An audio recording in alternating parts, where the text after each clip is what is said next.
मेरी मॉम ने मुझे अभी अभी एक अल्टीमेटम दे दिया है। वह मुझे तुरंत एक ब्लाइंड डेट पर जाने के लिए फोर्स कर रही है। यह डेट शेन फैमिली की सबसे बड़ी बेटी के साथ है।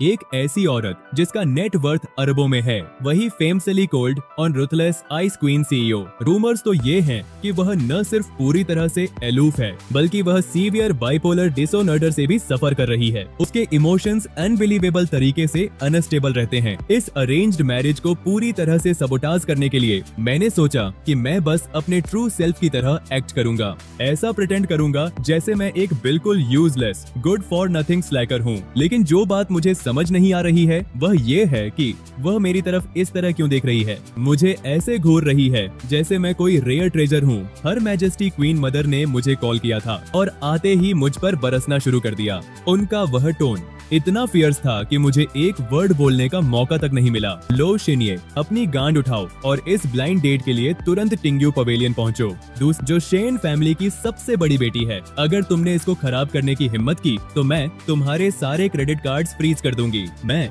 यानी लो शिनिए इस टॉप टियर वेल्दी लो फैमिली का अकेला लीजिटिमेट हेयर हूँ। मेरा लाइफ लॉन्ग आइडियल क्या है, उसे 2 सिंपल वर्ड्स में सम अप किया जा सकता है, लेइंग फ्लैट। इस ग्रैंड गोल के लिए मैंने 20 साल से भी ज्यादा टाइम तक डिलीजेंटली प्रिटेंड किया है। सक्सेसफुली खुद को एक लेजी प्लेबॉय में बदल लिया है, एक अनएजुकेटेड स्पॉइल्ड रिच किड बनकर। अब मुझे ब्लाइंड डेट पर जाने के लिए फोर्स किया जा रहा है, और वह भी किसी और के साथ नहीं बल्कि लेजेंडरी आइस क्वीन सीईओ के साथ। एक ऐसी लड़की जिसके टैक्टिक्स रुथलेस हैं पर इमोशंस किसी भी सेकंड कोलैप्स हो सकते हैं। चेन किंग्यू। क्या यह क्लियरली मेरे साथ एक मजाक किया जा रहा है। जो भी हो, मुझे डेफिनेटली इस डेट को रुइन करना ही होगा। टिंग्यू पवेलियन, एक high and private club, VIP room 3। मैंने पर्पसली देर कर दी और आधा घंटा लेट वहां पहुंचा। जब मैंने दरवाजा पुश किया और अंदर गया तो मैं अभी भी कोई रैंडम ट्यून गुनगुना रहा था। मेरे सामने बैठी हुई औरत ने वह आवाज सुनी और जैसे ही उसने ऊपर देखा, मुझे ऐसा लगा जैसे वीआईपी रूम का टेम्परेचर अचानक कुछ डिग्रीज ड्रॉप हो गया हो। उसने एक परफेक्टली टेलर्ड व्हाइट सूट पहना हुआ था। उसके फीचर्स इतने एक्सक्विजिट थे कि आप एक भी फ्लॉ नहीं ढूंढ सकते थे। तो यह है शेन किंग्यू। डैम, यह तो एब्सोल्युटली गॉर्जियस है। इसका फेस तो देखो, और वह फिगर, बुरा लगा कि यह एक जायंट आइसबर्ग जैसी है और ऊपर से एक टिपिकल वर्कहॉलिक भी है। मैंने सुना है कि उसे बाइपोलर डिसऑर्डर भी है, जो कॉन्स्टेंटली मैनिक और डिप्रेसिव एपिसोड्स के बीच स्विंग करता रहता है। जो भी इससे शादी करेगा उसकी तो 8 जन्मों की किस्मत फूट जाएगी। मुझे बस इसे जल्दी खत्म करना चाहिए। ट्राई करता हूँ कि ये 3 सेंटेंसेस में ही मुझे ब्लॉक कर दे, फिर जल्दी से घर भागकर अपनी लेविश लाइफस्टाइल कंटिन्यू करूंगा। मैंने अपने फेस पर एक स्लीजी प्लेबॉय वाली स्मर्क चिपका ली और बिना किसी प्रीटेंस के नेचुरली अपने लेग्स क्रॉस कर लिए। मिस शेन, सही कहा ना, आपको वेट करवाने के लिए सॉरी। रास्ते में ट्रैफिक एकदम नाइटमेयर जैसा था। शेन किंग्यू का हाथ, जो अपना ग्लास उठाने ही वाला था, वो इम्परसेप्टिबली स्टिफ हो गया। उसने इंटेंटली मेरी तरफ घूरा और पहली बार उसकी आंखों में एक हिंट ऑफ कंफ्यूजन दिखाई दिया। वेटर, मेन्यू लेकर आओ। मिस शेन, मुझसे पॉलाइट होने की कोई जरूरत नहीं है। जो भी चाहिए ऑर्डर कर लीजिए, आज ट्रीट मेरी तरफ से है। मैंने जेनरसली कहा। वैसे भी यह मेरे डैड का पैसा है, मुझे कोई फर्क नहीं पड़ता। जल्दी से ऑन ऑर्डर करो। एक बार हमने ऑर्डर कर दिया तो हम जल्दी निकल सकते हैं। ये क्रैपी चेयर भी तो, यह मेरी गांड को दर्द दे रही है। ये मेरे घर की चेयर के मुकाबले कुछ भी नहीं है। मेरा एर्गोनॉमिक गेमिंग चेयर इससे कहीं ज्यादा कंफर्टेबल है। शेन किंग्यू का गेज मुझ पर और भी ज्यादा स्ट्रेंज हो गया। ना सिर्फ वहाँ कोई डिस्गस्ट नहीं था, बल्कि उसके माउथ के कॉर्नर्स अचानक से थोड़े ऊपर को ट्विच हुए। एक इल्यूजन। यह पक्का एक इल्यूजन होगा। ए मिस्टर लो, आप ही डिसाइड कर सकते हैं। तो फिर मैं उनका सबसे एक्सपेंसिव कैवियर का एक पोर्शन लूंगा और एक पाइंटू लाफाइट की बोतल ओपन करूंगा। इस जगह का कैवियर इतना सॉल्टी है कि कड़वा लगता है, और वह सो कॉल्ड लाफाइट का टेस्ट बिल्कुल वाटर्ड डाउन इंडस्ट्रियल अल्कोहल जैसा है। यह सिर्फ उन इडियट्स को फूल बनाता है जिन्हें कुछ पता नहीं होता। अगर वह सच में इस पर नॉट करती है तो इसका मतलब उसका टेस्ट बस सो ही है। मैं तो बल्कि घर जाकर अपनी खुद की ब्रूड की हुई प्लम वाइन पीना पसंद करूंगा। शेन किंग्यू की नकल्स, जो उसके वाटर ग्लास को ग्रिप कर रही थी, वह फोर्स की वजह से थोड़ी पेल पड़ गई थी। उसने मेरी तरफ देखा और पहली बार उसकी आंखों में इमोशन के रिपल्स दिखाई दिए। मेरे लिए एक ग्लास गर्म पानी लेकर आओ। थैंक्स, पर मैं वाइन को पास करूंगी। मुझे अल्कोहल से एलर्जी है। कुछ सेकंड्स के बाद मैंने सोचा, ये औरत स्क्रिप्ट क्यों नहीं फॉलो कर रही है। क्या नॉर्मल रिएक्शन यह नहीं होना चाहिए कि वह गुस्से में पैर पटक कर निकल जाए? यह अभी भी बातें क्यों कर रही है? नहीं, मुझे डोज और बढ़ानी पड़ेगी। मिस शेन, आप सच में बहुत ब्यूटीफुल हो। मेरी गर्लफ्रेंड बन जाओ। मेरा कोई बहुत बड़ा एम्बिशन नहीं है। बात बस ये है कि मेरी फैमिली बहुत पुअर है। हमारे पास अब बस कुछ गंदा पैसा ही बचा है। मेरे साथ रहो और मैं गारंटी देता हूँ कि तुम हर दिन डिजाइनर ब्रांड्स पहनोगी और सुपर कार्स चलाओगी। यह तो किसी को भी डिस्गस्ट करने के लिए काफी होना चाहिए, है ना? ओह मैन, मैंने साइलेंटली वेट किया कि कब वह गर्म पानी मेरे फेस पर फेंकेगी। हालांकि शेन किंग्क्यू ने बस चुपचाप मेरी तरफ देखा। मुझे ऐसे देखने लगी जैसे वह मेटिक्यूलसली किसी रेयर ट्रेजर को स्टडी कर रही हो। उसका फोन वाइब्रेट हुआ, जो लगता है कोई वर्क रिपोर्ट थी। उसके ब्रोज तुरंत फररोड हो गए। उसकी आंखों में एनॉयंस और पेन का एक क्लियर फ्लैश दिखाई दिया। ये उसके आने वाले बाइपोलर एपिसोड का एक वार्निंग साइन था। ग्रेट, जल्दी से गुस्सा हो जाओ। उसका एक्सप्रेशन देखकर लग रहा था कि काम में कोई पक्का गड़बड़ हुई है। उसके असिस्टेंट ने भी टेक्स्ट करने के लिए बिल्कुल यही टाइम चुना था। बिल्कुल भी दिमाग नहीं है उसमें। यह पक्का क्वार्टरली रिपोर्ट का ही कोई प्रॉब्लम होगा। बस फाइनेंस और सेल्स के हेड्स को डायरेक्टली कॉल लगाओ। एक बार डेटा कंपैरिजन चार्ट चेक करो और 30 मिनट्स में प्रॉब्लम मिल जाएगी। सीरियसली, सारे के सारे आइडियट्स हैं। फालतू में उसे ऑफ वर्क होने और घर जाने से डिले कर रहे हैं। तभी अचानक शेन किंग्क्यू ने अपना फोन उठाया। उसके फिंगर्स स्क्रीन पर बहुत तेजी से टैप करने लगे। कुछ सेकंड्स के बाद उसने अपना फोन नीचे रख दिया। चमत्कार तो यह था कि जो एनॉयंस और पेन अभी उसके ब्रोज पर दिख रहा था, वह पलक झपकते ही गायब हो गया। वह ऑप्रेसिव फीलिंग एकदम खत्म हो चुकी थी। मेरे ईगर एक्सप्रेशन के बीच उसने एक प्रोबिंग गेज से मेरी तरफ देखा। उसके रेड लिप्स थोड़े से ऊपर को कर्ल हुए। उसने कहा कि हम एक ट्राई कर सकते हैं। ट्राई कर सकते हैं। मेरा स्माइल इंस्टेंटली फ्रीज हो गया। मुझे ऐसा लगा जैसे किसी ने मेरे गट पर पंच मार दिया हो। क्या ट्राई करें यार? मुझे क्रीमेट करके मेरी एशेज को स्कैटर करना ट्राई करेगी क्या? क्या इस औरत के दिमाग में कोई प्रॉब्लम है? मैंने तो खुद को एक बिल्कुल यूजलेस कमबैक की तरह दिखाया है और वह एक्चुअली तैयार हो गई। क्या उसे सच में इस टाइप के लड़के पसंद हैं? शेन किंग्क्यू की आंखों में एक पेंट स्माइल फ्लैश हुई। उसने कहा कि मैंने गलत नहीं सुना है। उसने बोला कि हम डेटिंग स्टार्ट कर सकते हैं और एक दूसरे को जानने का ट्राई कर सकते हैं। मेरा मुंह खुला का खुला रह गया। मैं एक वर्ड भी नहीं बोल पा रहा था। स्क्रिप्ट तो ऐसे नहीं लिखी गई थी। लॉजिकली तो उसे मुझ पर चिल्लाना चाहिए था। फिर ये डेट एक फेल्योर बन जाती और मैं वापस अपने घर जाकर लेइंग फ्लैट कंटिन्यू करता। यह क्या बकवास है? मैं तो गया। इस बार मैं पूरी तरह से फंस चुका हूँ। अगर मेरी मॉम को पता चला कि मैंने इस फीमेल सीईओ को पटा लिया है, तो वह डेफिनेटली मुझे अब से कंपनी में काम करने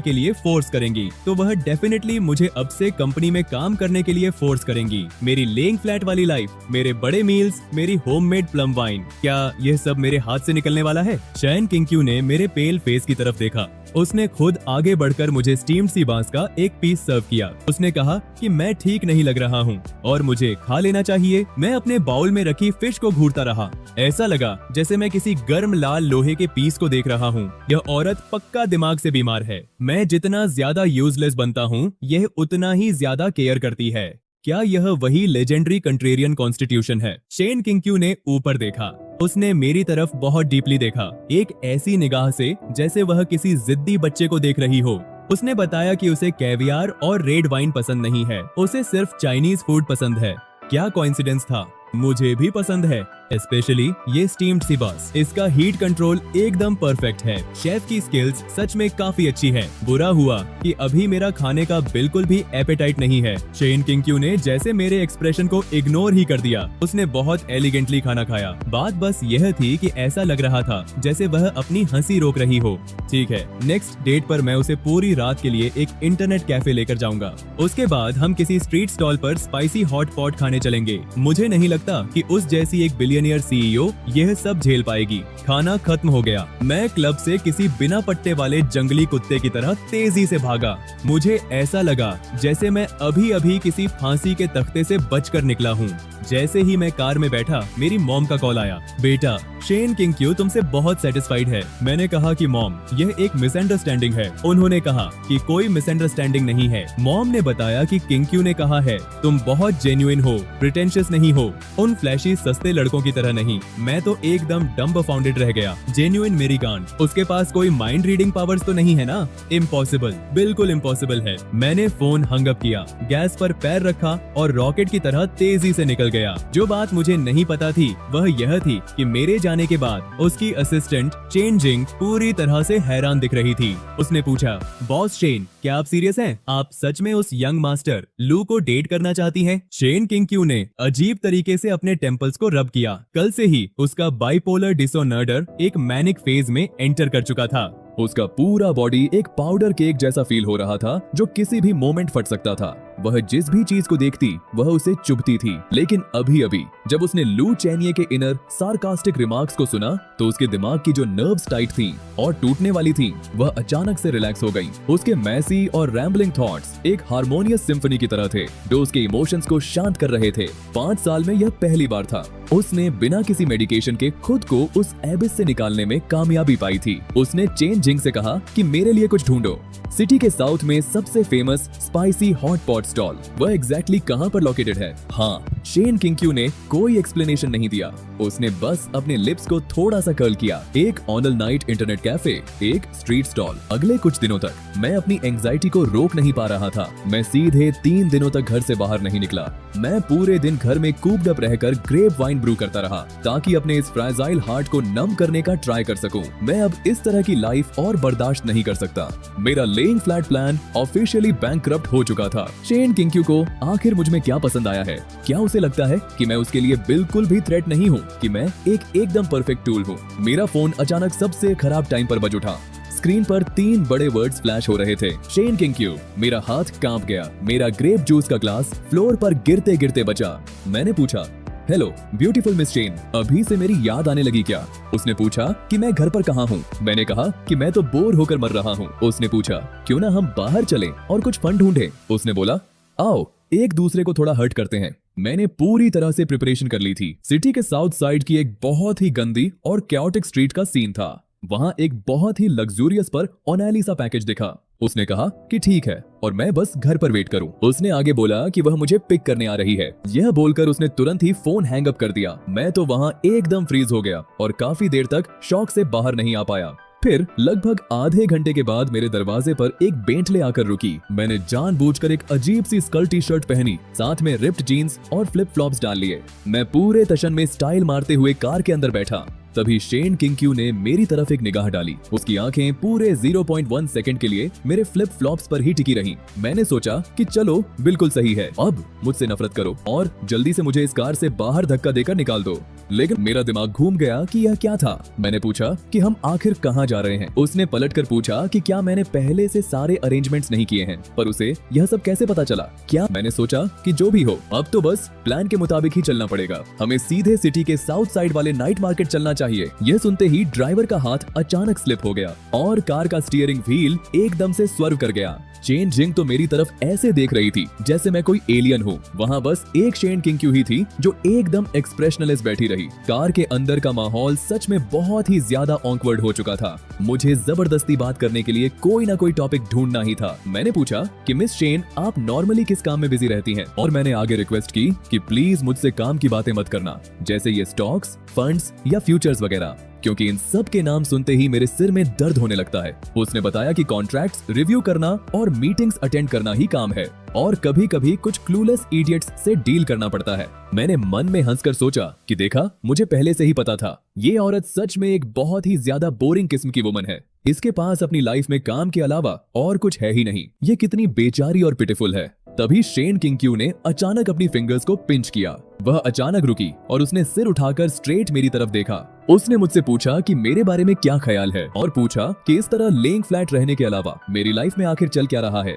मैंने जवाब दिया कि मैं ड्रिंक करता हूँ, बार्स में जाता हूँ और मजे से गेम्स खेलता हूँ, क्योंकि जब लाइफ अच्छी चल रही हो तो फुल एंजॉय करना चाहिए। मुझे जो भी चीज खुशी देती है मैं बस वही करता हूँ। लेकिन सच तो यह था कि मुझे घर पर रहकर वर्कआउट करना पसंद था। नई नई रेसिपीज देखकर खाना बनाना अच्छा लगता था। अपनी वाइन खुद ब्रू करना और कोई ऑब्सक्योर इंडी मूवीज ढूंढ कर देखना पसंद था। मुझे लगता था कि ये बार्स वगैरह बहुत ही नॉइजी होते हैं। उसने अचानक कहा कि उसे भी मूवीज देखना काफी पसंद है। मैंने पूछा कि क्या आप the Wolf of Wall Street या द गॉडफादर जैसी मूवीज देखती हैं? मेरा मतलब इस टाइप के जो वर्कहॉलिक लोग होते हैं वह पक्का सिर्फ ऐसी ही कमर्शियल ब्लॉकबस्टर मूवीज देखते होंगे ताकि वह सीख सके कि एम्प्लॉयज को कैसे एक्सप्लॉइट करना है। लेकिन शेन किंग्क्यू ने धीरे से अपना सिर ना में हिला दिया।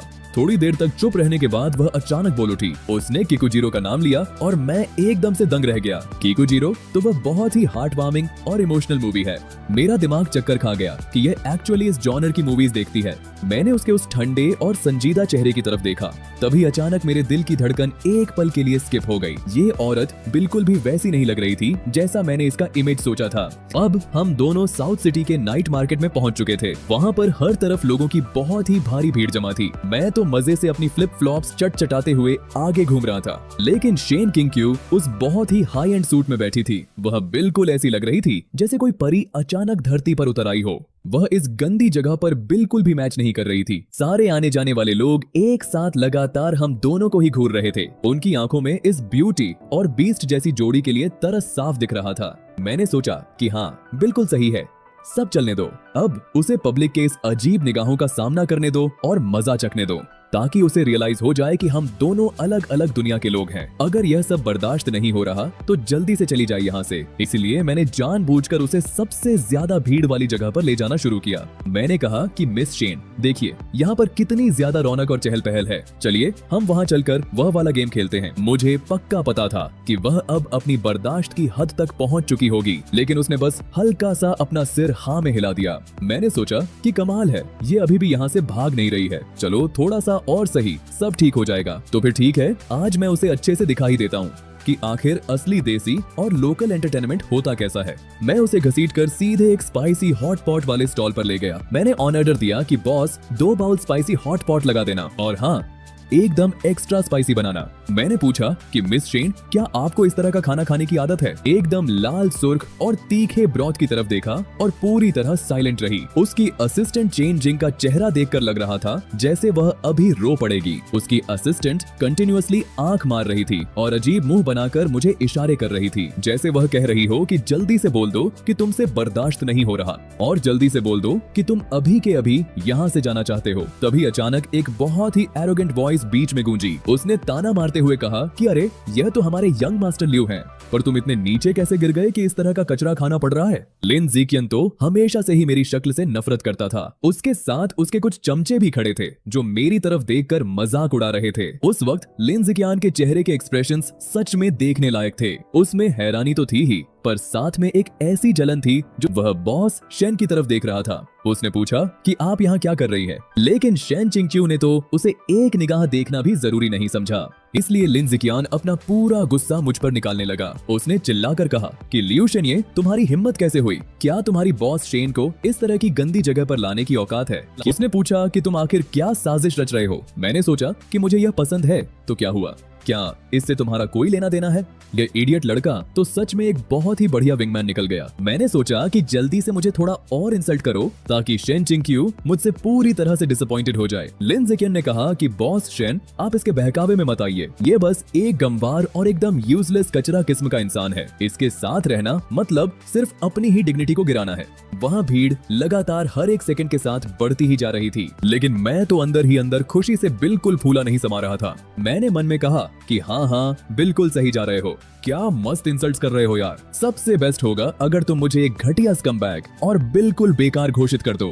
तभी शेन चिंगक्यू ने फाइनली अपना रिएक्शन दिया। उसने धीरे से ऊपर की तरफ देखा। उसकी वह एकदम बर्फ जैसी ठंडी निगाह सीधे लिन ज़िकियन पर जाकर टिकी। उसने पूछा कि क्या तुम्हारी बकवास खत्म हो गई? लिन ज़िकियन ने कहा कि बॉस शेन, मैं तो यह सब पूरी तरह से आपके ही भले के लिए कह रहा हूँ। शेन चिंगच्यू ने अपने लिप्स को थोड़ा सा ऊपर को कर्ल किया और उसके चेहरे पर एक बेहद ही ठंडी स्माइल आ गई। उसने पलट कर कहा कि यह उसके पर्सनल मामले हैं और पूछा कि अब से उसकी लाइफ में उंगली करने का हक उसे कब से मिल गया। इतना ही नहीं, उसने आगे बढ़कर अपना हाथ बढ़ाया। बहुत ही ज्यादा नेचुरल मोशन के साथ उसने अपना हाथ मेरे हाथ में डाल दिया उसने क्लियर किया कि वह यूजलेस है या नहीं, यह बात वह उससे बेहतर जानती है, और आगे बोला कि अगर वह सच में यूजलेस है भी तो भी वह उसे पसंद करती है।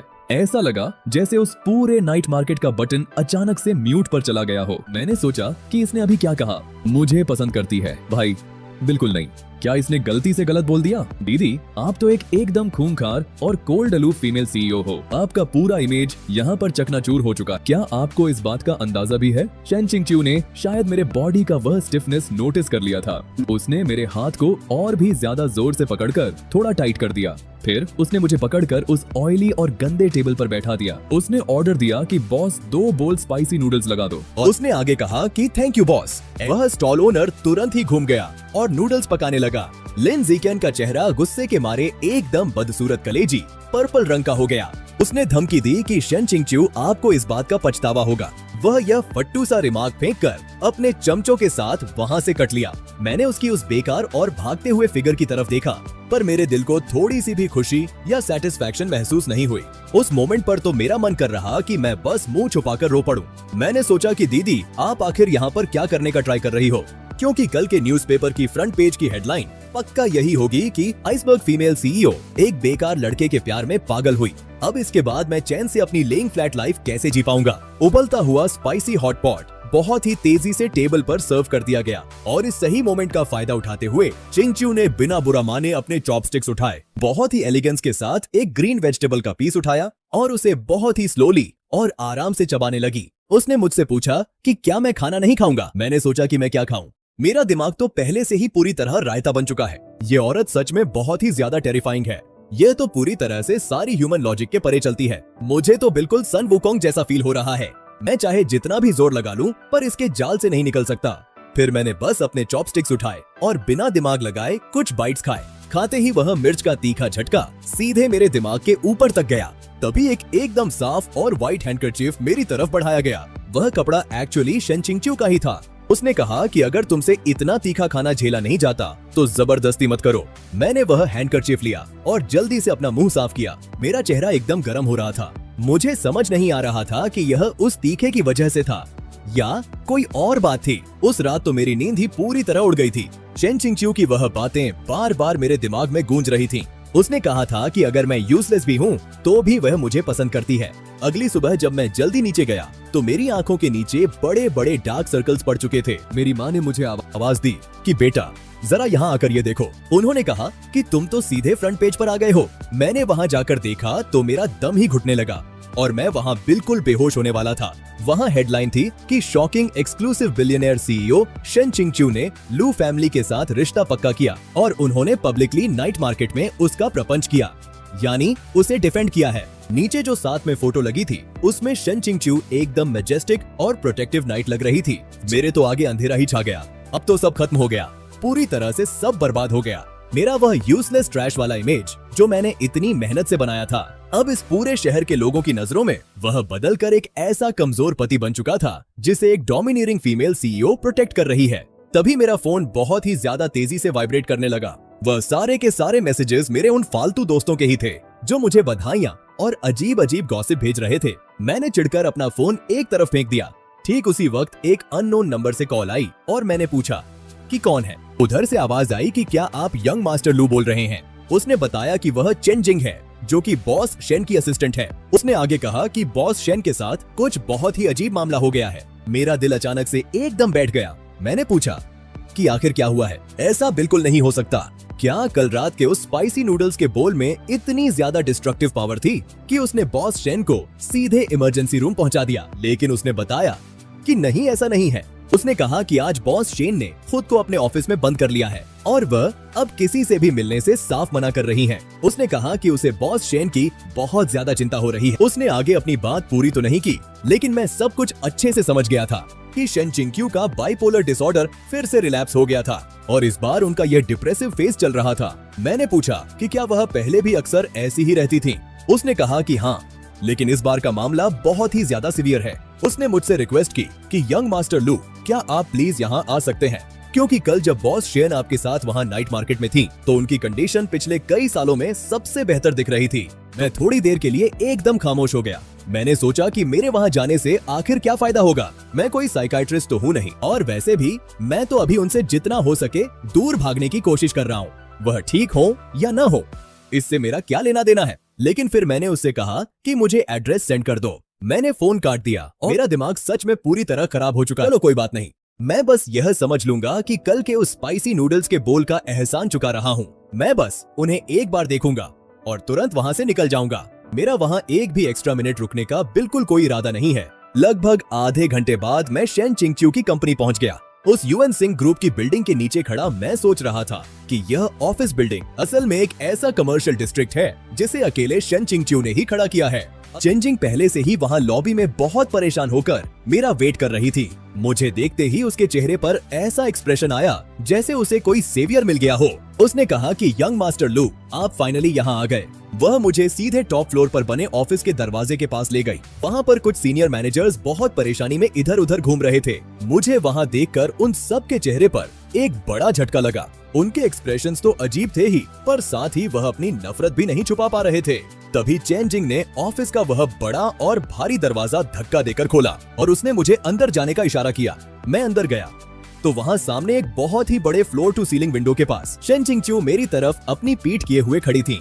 उन्होंने अभी भी वही बिजनेस सूट पहना हुआ था, लेकिन उनका वह सिलुएट उस वक्त बेहद अकेला और कमजोर लग रहा था, जैसे कोई टूटे हुए परों वाली तितली हो। मैंने आवाज दी कि हे, मैं यहाँ आ गया हूँ, लेकिन शेन चिंगच्यू ने पीछे मुड़कर नहीं देखा, तो मुझे जबरदस्ती खुद ही आगे बढ़कर उनके पास जाना पड़ा। मैंने कहा कि आपकी असिस्टेंट बोल रही थी कि आपने खुद को ऑफिस में बंद कर लिया है। मैंने पूछा कि क्या बात है, क्या कंपनी बैंकरप्ट हो रही है क्या? मेरा दम घुटने लगा क्योंकि वहाँ का एटमॉस्फेयर बहुत ही ज्यादा सफोकेटिंग था। मैंने सोचा कि अब मैं उन्हें कंफर्ट करने के लिए क्या बोलूं। मुझे बिल्कुल कुछ समझ नहीं आ रहा था। मैंने सोचा कि शायद उन्हें कोई जोक सुनाना चाहिए, लेकिन फिर सोचा कि रहने देता हूँ क्योंकि मेरे जोक्स बहुत ही ज्यादा बेकार होते, इसलिए ऐसा न करना ही बेहतर होगा। लेकिन इतना सब करने के बाद भी शेन चिंगच्यू ने कोई रिएक्शन नहीं दिया और अब मेरा पेशेंस पूरी तरह से जवाब दे रहा। मैंने गुस्से में कहा कि हे, कुछ बोलो तो सही, क्या तुम गूंगी हो गई हो? मुझे समझ नहीं आ रहा था कि ये औरत क्या गेम खेल रही है। अपने मुंह से एक वर्ड तक नहीं निकाल रही थी। मैंने पूछा कि क्या तुमने मुझे यहाँ बस एक शोपीस की तरह सजाने के लिए बुलाया है? तभी अचानक शेन चिंगच्यू फाइनली धीरे से पीछे मुड़ी। उन्हें देखते ही मैं एक सेकंड के लिए एकदम सुन्न रह गया। उनके चेहरे पर दूर दूर तक कोई एक्सप्रेशन ही नहीं था, लेकिन उनकी वो आंखें बिल्कुल एक बॉटमलेस ब्लैक होल जैसी लग रही थीं, जो पूरी तरह मायूसी और दर्द से भरी हों। उन्होंने ठंडे ढंग से कहा कि यहाँ से चले जाओ, तुम्हारा यहाँ कोई काम नहीं है, चले जाओ यहाँ से। मुझे समझ नहीं आया कि उस वक्त मुझे इतना गुस्सा अचानक कहां से आ गया, लेकिन मैंने आगे बढ़कर उनका हाथ बहुत ही टाइट पकड़ लिया। मैंने कहा कि मैं इतनी दूर से चलकर यहाँ आया हूँ और आपको क्या लगता है कि आपके सिर्फ कह देने भर से मैं चुपचाप यहाँ से निकल जाऊंगा? ऐसे तो मेरी पूरी इज्जत का कचरा हो जाएगा ना। ओ भाई तेरी तो। उनके हाथ आखिर इतने ज्यादा ठंडे क्यों पड़ चुके हैं? ये सब सच में कितना बड़ा सिरदर्द है यार। मैंने उन्हें थोड़ा सा खींचा और जबरदस्ती ले जाकर सोफा पर बैठा दिया। मैंने स्ट्रिक्ट आवाज में कहा कि चुपचाप यहाँ बैठो और बिल्कुल हिलना मत। फिर मैं आगे बढ़ा और एकदम एक्सपर्ट की तरह अपने काम में लग गया। ऐसे माहौल में कॉफी तो बिल्कुल भी नहीं चलेगी, क्योंकि उससे उनका एंग्जाइटी लेवल और भी ज्यादा बढ़ जाता। मैंने चेक किया कि क्या फ्रिज में थोड़ा सा दूध बचा है, तो मैं उनके लिए जल्दी से एक ग्लास मिल्क गर्म कर देता हूँ। बहुत ही कम टाइम में एकदम उबलता हुआ गर्म मिल्क। मैंने कहा कि लो, अब इसे चुपचाप पी लो। शेन चिंगच्यू की उन खाली और सुन्न आंखों पर उन्होंने फिर भी कोई हरकत नहीं की। अब मुझे सच में थोड़ा चिढ़ होने लगी थी, तो मैंने खुद ही ग्लास उठाया और सीधे उनके होंठों के पास ले गया। मैंने उन्हें डांटते हुए कहा कि मैंने कहा ना इसे चुपचाप पियो, क्या तुम्हें सीधी सादी भाषा समझ नहीं आती है क्या? लेकिन तभी शेन चिंगच्यू ने जैसे किसी हिप्नोटाइज्ड इंसान की तरह बिना कोई नखरा किए अपना मुंह खोला और धीरे धीरे करके सारा मिल्क पी गए। वो हल्का गरम मिल्क जैसे ही उनके गले से नीचे उतरा, मैंने मन में सोचा कि चलो अब सब सही है, आपने अपना मिल्क पी लिया और मैंने भी कल रात का अपना पूरा उधार चुका दिया है। अब मैं यहाँ से निकल रहा हूँ।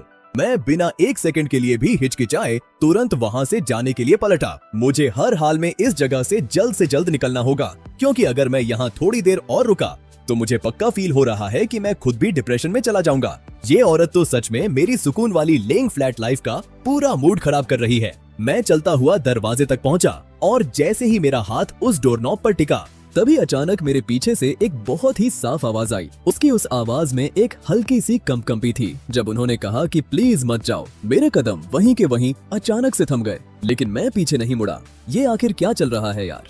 क्या ये अब सच में मेरे पीछे ही पड़ गई है क्या? उन्होंने फिर से कहा कि रुक जाओ ना। शेन चिंगशू की वो आवाज अभी भी बहुत ही ज्यादा धीमी थी, लेकिन हाँ, पहले के मुकाबले अब थोड़ी क्लियर जरूर लग रही थी। उन्होंने रिक्वेस्ट की कि थोड़ी देर के लिए मेरे साथ यहीं रुक जाओ। मैंने चिढ़कर थोड़ा अजीब सा मुंह बनाया। मैंने सोचा कि आखिर किस हक से बोल रही हैं ये? क्या आप मुझे इस चीज की कोई सैलरी दे रही हैं क्या? मैंने सोचा कि अगर मेरे पास इतना फ्री टाइम है तो इससे बेहतर होगा कि मैं अपने घर जाकर आराम से कुछ राउंड्स गेम्स खेल लूं।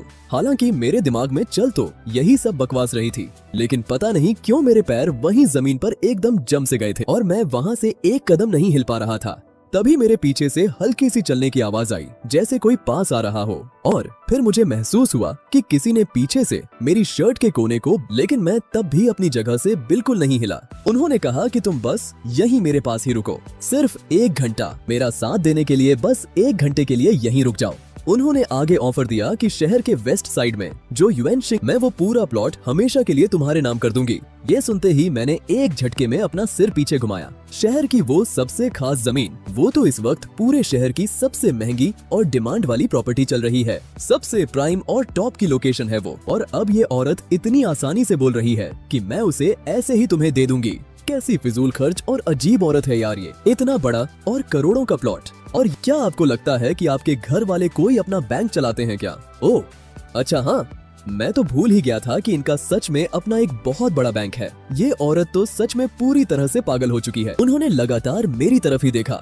उनकी आंखों में एक अजीब सा डर और उम्मीद साफ साफ साफ साफ साफ झलक रही थी, बिल्कुल किसी ऐसे छोटे मासूम जानवर की तरह जो अपने मालिक द्वारा छोड़े जाने के डर से पूरी तरह सहमा हुआ हो। मेरा जो गुस्सा और चिढ़ थी वो उन्हें देखकर 1 सेकंड में पूरी तरह गायब हो गई। मैंने कहा कि आखिर कौन चाहता है आपका वो बेकार सा प्लॉट? मैं चुपचाप पलटा और दोबारा जाकर उस सोफा पर बैठ गया। मैंने क्लियर किया कि मैं पूरे 1 घंटे तक रुकूंगा, उसके ऊपर 1 मिनट भी एक्स्ट्रा नहीं होने वाला। ये सुनते ही शेन चिंगशू की आंखें एकदम से चमक उठी, जैसे किसी अंधेरी रात में अचानक से बहुत सारे क्रैकर्स या फायरवर्क्स खिल गए हों।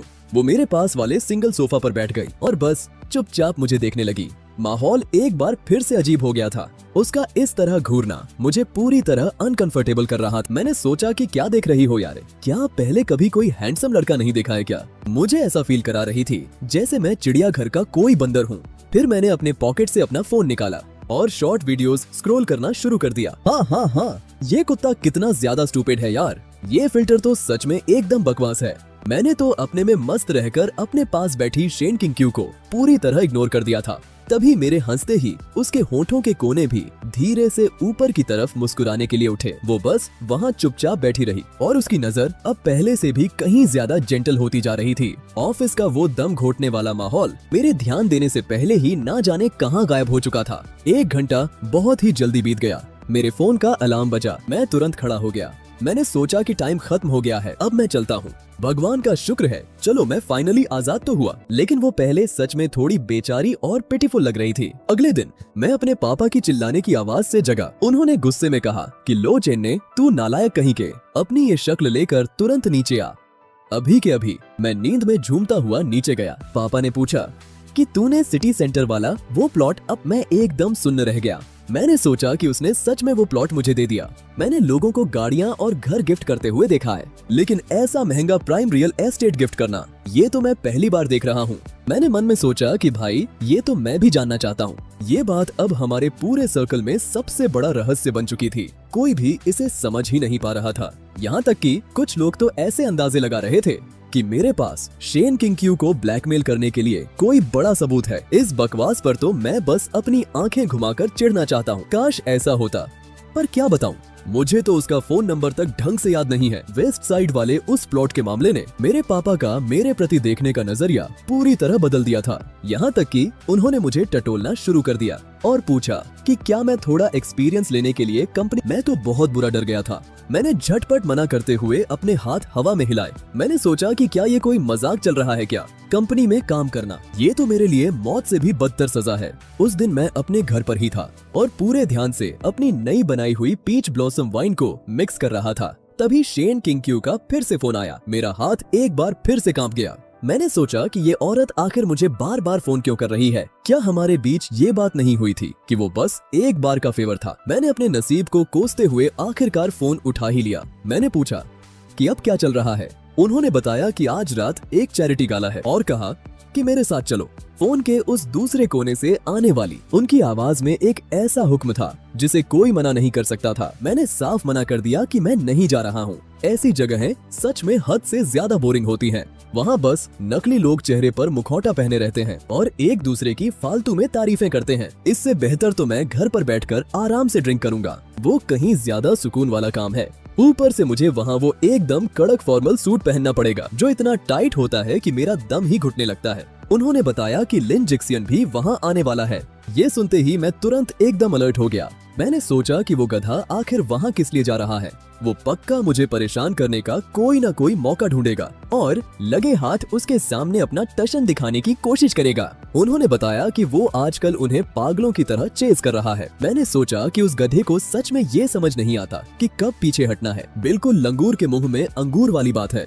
माना कि इस परी के दिमाग का कोई पेच थोड़ा ढीला हो चुका है, लेकिन फिर भी वो ऐसी नहीं है जिसे उस जैसा कोई ऐरा गैरा आकर छू सके। मैंने उनसे कहा कि मुझे जल्दी से टाइम और एड्रेस भेजो। तभी फोन के दूसरे कोने पर बैठी हुई शेन किंगक्यू के होंठों पर एक जीत वाली मुस्कुराहट खिल गई। उस रात मैं पूरी तरह चिढ़ा हुआ सा एक फॉर्मल सूट पहनकर मैंने पूछा कि उसके जाने से मेरा क्या लेना देना है। शेन किंगक्यू पहले से ही वहाँ दरवाजे पर मेरा इंतजार कर रही थी। आज उसने एक बैकलेस ब्लैक कलर की इवनिंग गाउन पहनी हुई थी जो देखने में बहुत ही रॉयल, क्लासी और बेहद सेक्सी लग रही थी। वो आगे बढ़ी और उसने बड़े नेचुरल ढंग से अपना हाथ मेरे हाथ में डाल लिया। उन्होंने कहा कि तुम आ गए, बहुत अच्छा हुआ। मैंने बात साफ करते हुए उनसे कहा कि मैं पहले ही क्लियर कर दूं, मैं यहाँ बस एक बॉडीगार्ड या फेक बॉयफ्रेंड बनकर आया हूँ। जैसे ही पार्टी खत्म होगी हमारा हिसाब किताब पूरी तरह बराबर। मैंने मन में सोचा कि ये लड़की आज इतनी ज्यादा खूबसूरत बनकर क्यों आई है, उसकी बैक कितनी गोरी लग रही है। मैंने खुद से कहा कि उधर मत देख रे बाबा। शेन किंगक्यू का शरीर शायद थोड़ा सा अकड़ गया था और उसके कानों के कोने पर एक शक पैदा करने वाली लाली छा गई थी। तभी वो एनोइंग लिन जिक्सियन हाथ में वाइन का ग्लास लिए हमारी तरफ बढ़ा। उसके देखते ही देखते उसकी आंखें बिल्कुल लाल हो गईं। उसने सोचा कि लियो शिन्ये तुम जैसा piece of trash boss Shen के साथ खड़े होने का क्या राइट रखता है। उसको लगा कि इस इडियट से बात करना ही वेस्ट ऑफ ब्रेथ है। उसने बॉस शेन से पूछा कि वो इसका ट्रू कलर्स क्यों नहीं देख पा रही है। तभी अचानक बिजनेस वर्ल्ड की एक बहुत बड़ी हस्ती चेयरमैन वांग उनकी तरफ चलकर आए। उन्होंने चिंगच्यू से पूछा कि ये कौन है। इससे पहले कि शेन चिंगच्यू अपना मुंह खोलती, लिन जिक्सियन ने जल्दी से बीच में बोल दिया। उसने चेयरमैन वांग को बताया कि इसका नाम लियो शिन्ये है, जो कि लियो फैमिली का वही बदनाम स्पॉइल्ड ब्रैट है। तभी चेयरमैन वांग की आंखों में एक हल्की सी नफरत दिखी। मैं समझ गया कि ये भी वही पुराने ख्यालात के हैं जो शक्ल देखकर जज करते हैं। मैंने चेयरमैन वांग को हेलो कहा और बताया कि मैं ही लियो शिन्ये हूँ।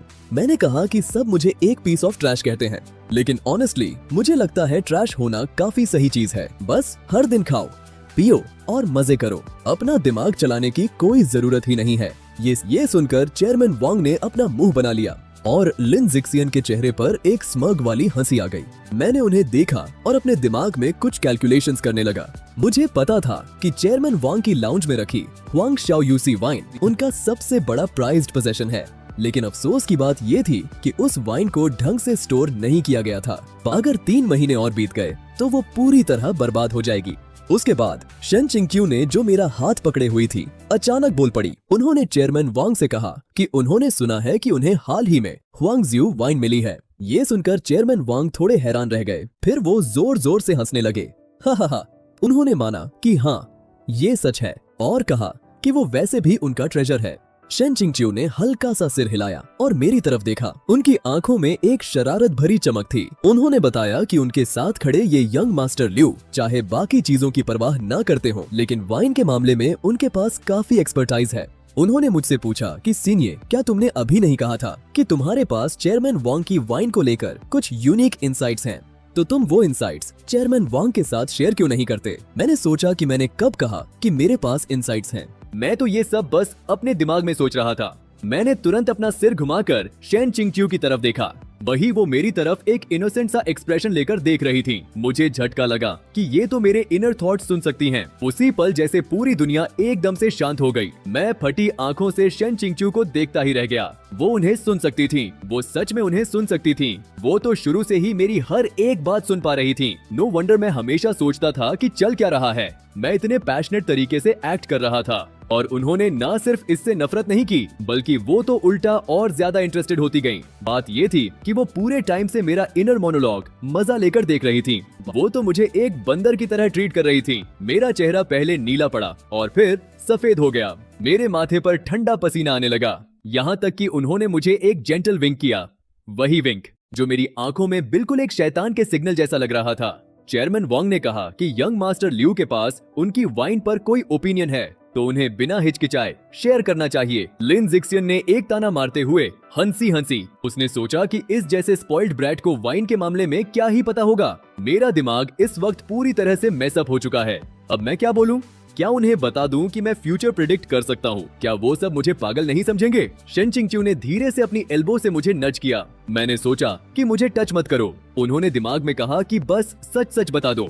मेरा पूरा बदन अचानक शिवर करने लगा। मुझे लगा कि ओ गॉड, तुम बिना अपना मुंह खोले भी मुझसे बात कर सकते। उन्होंने कहा कि हाँ और कहा कि अब जल्दी करो, प्रेसिडेंट वांग अभी भी वेट कर रहे हैं। मुझे एम्बैरस मत करना। मेरा ब्लाइंड डेट्स के दौरान वो सारा क्रेजी रैंट्स करना, मेरा नाइट मार्केट में वो टीजिंग स्कीम्स प्लान करना, मेरा ऑफिस में हर वक्त कॉन्स्टेंटली वाइन करना, वो ये सब कुछ जानती थी। उन्हें सब पता था, एक एक सिंगल चीज पता थी। मैं कितना बड़ा इडियट हूँ। मैं तो पूरी तरह से गया। अब सिर्फ कोई IQ मेंटल विक्ट्री नहीं बची थी। ये तो सीधा ऑन द स्पॉट क्रीमेशन होने जैसा था। मेरा चेहरा सफेद से बिल्कुल हरा पड़ गया। मेरे माथे पर ठंडा पसीना टपक रहा था। मैंने एक गहरी सांस ली और खुद को काम डाउन करने की पूरी कोशिश की। मैंने कहा कि प्रेसिडेंट वांग, आपकी इंपीरियल जेड येलो वाइन की वो बॉटल क्या वो आपकी स्टडी रूम में रखी है, उसी रेड सैंडलवुड वाइन कैबिनेट के अंदर? ये सुनते ही प्रेसिडेंट वांग का एक्सप्रेशन बिल्कुल बदल गया। उनके चेहरे पर जो नफरत थी वो एक झटके में बिना किसी ट्रेस के गायब हो गई और उसकी जगह एक शॉक और एब्सोल्यूट सीरियसनेस ने। उन्होंने हैरानी से मुझे देखा और आगे बोलने को कहा। मैंने बताया कि येलो वाइन का नेचर काफी माइल्ड होता है और इसका सबसे बड़ा टैबू ये है कि इसका तापमान अचानक बदलना नहीं चाहिए। अगर आप इस बोतल को अब भी पिएंगे तो इसका शुरुआती एरोमा तो बिल्कुल ठीक लगेगा, लेकिन बाद में इसके आफ्टर टेस्ट में हल्की सी खटास जरूर होगी जिसे डिटेक्ट करना काफी मुश्किल होगा। मैंने सोचा कि अब तो सब खत्म। मैं अब अपना सब कुछ दांव पर लगा रहा हूँ। बस मुझे एक फॉर्च्यून टेलर की तरह ही समझ लो। अगर आपने इसको ऐसे ही 3 महीने और स्टोर करके रखा तो यह वाइन पूरी तरह से खराब हो जाएगी। तब तक तो यह लिटरली बस एक सिरके की बोतल बनकर रह जाएगी। प्रेसिडेंट वांग बिल्कुल फटी आंखों से मुझे घूरते रहे। उनके माथे पर भी अब ठंडा पसीना आने लगा था। तभी अचानक उन्होंने अपना हाथ जोर से अपनी जांघ पर मारा। उन्होंने ऑर्डर दिया कि कोई तुरंत जाकर मेरी वाइन लेकर आए और साथ ही मास्टर ली को भी यहाँ बुलाओ। मास्टर ली पूरे देश के सबसे बड़े वाइन टेस्टिंग एक्सपर्ट थे।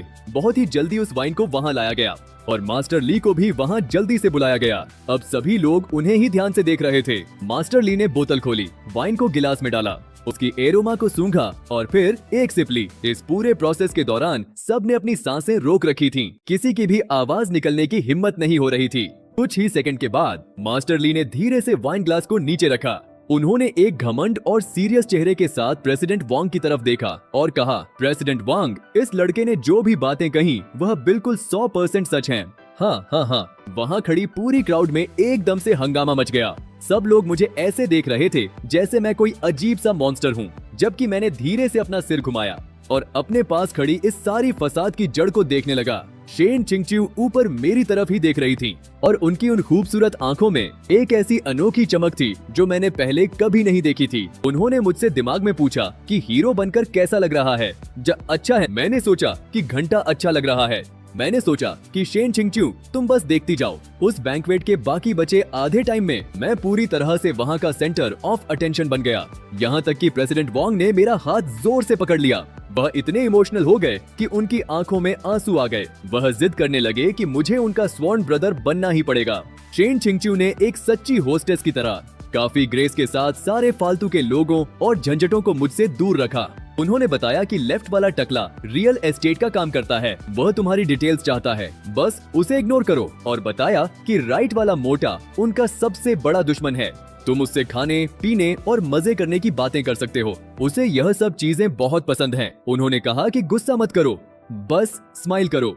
तुम रोते हुए से ज्यादा स्माइल करते हुए अच्छे लगते हो। मुझे लग रहा को जैसे मैं एक कठपुतली हूँ और शेन चिंगचिू पीछे से बैठकर मेरी सारी डोरियां हिला रही हैं। मैंने जैसे तैसे करके बैंक्वेट के खत्म होने तक बर्दाश्त किया। उनकी बेंटली कार में बैठते ही मैं आखिरकार खुद को रोक नहीं पाया और पूरी तरह भड़क गया। मैंने पूछा कि शेन चिंगचिू, तुम आखिर चाहती क्या हो? शेन चिंगचिू ने मेरी तरफ एक मजा लेने वाले एक्सप्रेशन से देखा, जैसे वह किसी गुस्से में फूले फर वाली बिल्ली के बच्चे को निहार रही हो। कहा कि मैं कुछ नहीं करना चाहती, मुझे बस तुम इस तरह काफी इंटरेस्टिंग लगते हो। मैं इतना ज्यादा गुस्सा हो गया कि बस वहाँ खून की उल्टी करने वाला था। मैंने कहा कि इंटरेस्टिंग?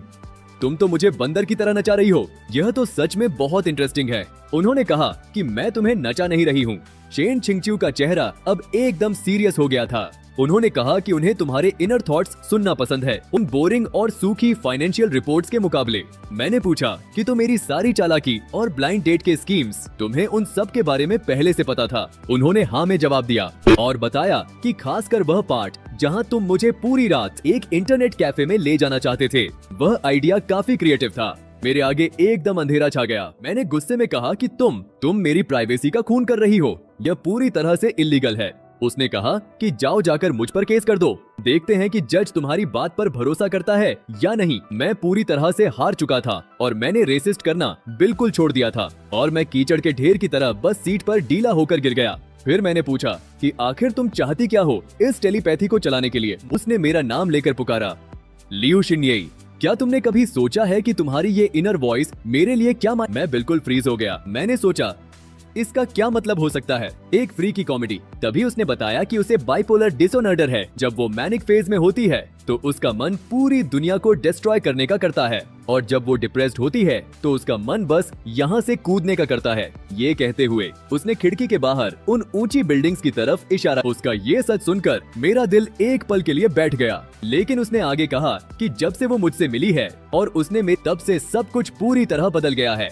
उसने बताया कि जब भी वो इरिटेटेड होती है और मेरी कंप्लेंट्स सुनती है तो जैसे कोई चमत्कार हो जाए और उसके इमोशंस बिल्कुल शांत हो जाते हैं। और जब वो बिल्कुल निराश होती है तो मुझे अच्छे खाने के बारे में बकबक करते हुए सुनकर, अच्छी वाइन और मूवीज की बातें सुनकर उसे लगता है कि ये दुनिया इतनी भी बुरी नहीं है। फिर उसने धीरे से अपना हाथ आगे बढ़ाया और उसे प्यार से उसने फिर से कहा, लियू शिन्येई, तुम्हारी ये इनर वॉइस ही असल में मेरी दवा है। इस ठंडी और बेरंग दुनिया में सिर्फ यही एक अकेला इलाज है जो मुझे ठीक कर सकता है। उसके बाद तो मेरा दिमाग बिल्कुल शॉर्ट सर्किट हो गया। मैं बस उसकी उन सच्ची आंखों में लगातार देखता रहा। पहली बार मुझे सच में ऐसा फील हुआ कि मैंने सोचा कि वो सच में ये दिल से कह रही है। मेरे अंदर के ये अजीब ख्याल सच में उसके लिए एक मेडिसिन का काम करते हैं। उस वक्त कार में एकदम सन्नाटा छा गया था। वो वहाँ ऐसी खड़ी थी जैसे कोई कैदी अपनी सजा के फैसले का इंतजार कर रहा हो। मैं उसे हैरानी से देखता रहा। दवा, मैंने सोचा कि तुम मुझे कुछ ज्यादा ही क्रेडिट दे रही हो। मैं कोई ऐसा वैसा चमत्कारी इलाज नहीं हूँ और अगर मैं कोई दवा होता भी तो मेरा सबसे बड़ा साइड इफेक्ट शायद लोगों को आलसी बनाना होता। मेरे इस ख्याल को सुनते ही उसके तनाव से भरे कंधे एकदम रिलैक्स हो गए और उसने चैन की एक गहरी सांस ली। उसने कहा कि चाहे इस दवा के कितने भी साइड, वो इस दवा को लेने के लिए तैयार है। उसने आगे कहा, लियू शिन्येई, अब ये नाटक करना बंद करो। अब तुम अपनी बाकी की पूरी लाइफ सिर्फ मेरे साथ ही बिता सकते हो और तुम्हें बस मेरा एक्सक्लूसिव साइड इफेक्ट बनकर रहना होगा। उसके ऐसा बोलते ही मेरा चेहरा शर्म से लाल टमाटर हो गया। मेरा दिल अंदर से बहुत ज्यादा तेजी से धड़क रहा था। मैंने सोचा, ये तो बिल्कुल कोई मुझे बचाओ। मुझ जैसे एक पक्के आलसी इंसान के साथ कोई इस हद तक फ्लर्ट कर रहा, ये बात तो मुझे बिल्कुल भी हजम नहीं हो रही थी। ये पूरी तरह से अनसाइंटिफिक लग रहा था। फिर मैंने झिझकते हुए कहा कि अगर ऐसा है तो तुम्हें मुझे सैलरी देनी पड़ेगी, क्योंकि मेरे जैसा स्पेसिफिक मेडिसिन मार्केट में बहुत महंगा मिलता है। मैं अपनी ही बातों में थोड़ा सा अटक गया था। मैं बस अपना बचाव करने की एक आखिरी नाकाम कोशिश कर रहा था, लेकिन मेरी बात सुनकर वो धीरे से मुस्कुरा दी। वो थोड़ा सा आगे झुकी और उसकी गर्म सांसें मेरे कान को छू कर गुजरी। उसने कहा कि वो अपना सब कुछ मुझे देने के लिए तैयार है और पूछा कि क्या उस रात के बाद इतना काफी नहीं है।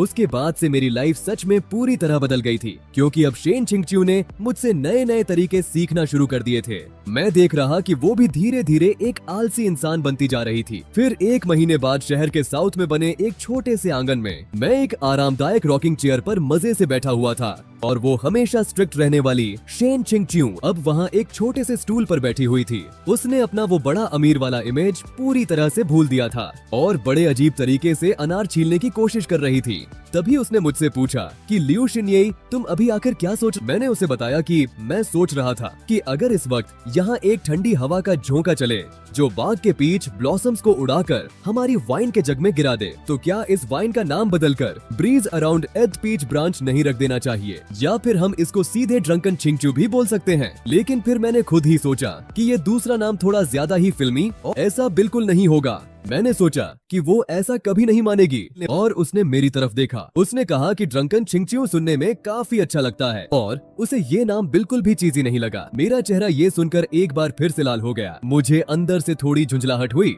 मैंने सोचा कि ऐसी जीरो प्राइवेसी वाली लाइफ के साथ मैं आगे कैसे जी पाऊंगा, क्योंकि मैं जो भी सोचता हूँ उसे सब पहले ही पता चल जाता है। तो फिर मैं फ्यूचर में उसकी पीठ पीछे उसकी बुराई कैसे कर पाऊंगा। तभी उसने मुस्कुराकर कहा कि तुम मेरी बुराई मेरे मुंह पर कर सकते हो। उसने छीले हुए अनार के दानों से भरा बाउल मेरे सामने रख दिया और बड़े ही हक से अपना सिर मेरी गोदी में रखकर लेट गई। मैंने भी धीरे से अपना हाथ का पंखा साइड में रखा और उसके बालों को सहलाने लगा। फिर मैंने सोचा कि सच बताऊं तो ये लाइफ इतनी भी बुरी नहीं लग रही थी। पहले मुझे लगता था कि अकेले आलसी बने रहना ही सबसे सही काम है, लेकिन अब समझ आया कि जब 2 लोग मिलकर आलसी बनते हैं तो उनका बॉन्ड और भी स्ट्रॉन्ग हो जाता है। चाहे कल को पूरी दुनिया ही क्यों न खत्म हो जाए, जब तक हम दोनों इस छोटे से आंगन में एक साथ हैं, हवा की सरसराहट सुन रहे हैं, वाइन की खुशबू ले रहे हैं, और मैं अपने पास लेटी हुई इस लड़की को देख रहा हूँ, तो मुझे ऐसा लगता है जैसे मेरे लिए अब सब कुछ पूरा हो चुका है। शेन चिंगच्यू ने सुकून से अपनी आंखें बंद कर ली थीं और उसने हंसते हुए हाँ में सिर हिलाया। उसने मुझसे पूछा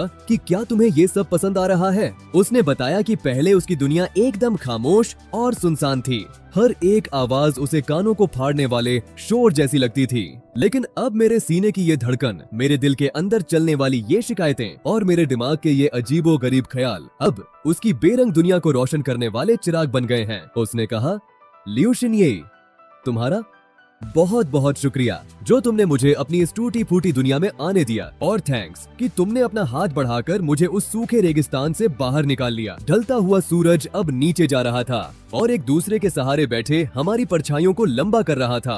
मैंने सोचा कि भला ये जगह किसी को टूटी फूटी कैसे लग सकती है। ये तो साफ तौर पर एक ऐसी जन्नत है जिसे देखकर किसी को भी जलन हो जाए, है ना। लेकिन मैंने मजाक में कहा कि ऑनेस्टली शेन चिंगच्यू, अगर तुम एक और अनार छीलकर अपने हाथों से मुझे खिलाओगी तो मैं तुमसे वादा करता हूँ कि मैं अपनी इस लाइफ में कभी भी काम चोरू करने से स्ट्राइक पर नहीं जाऊंगा।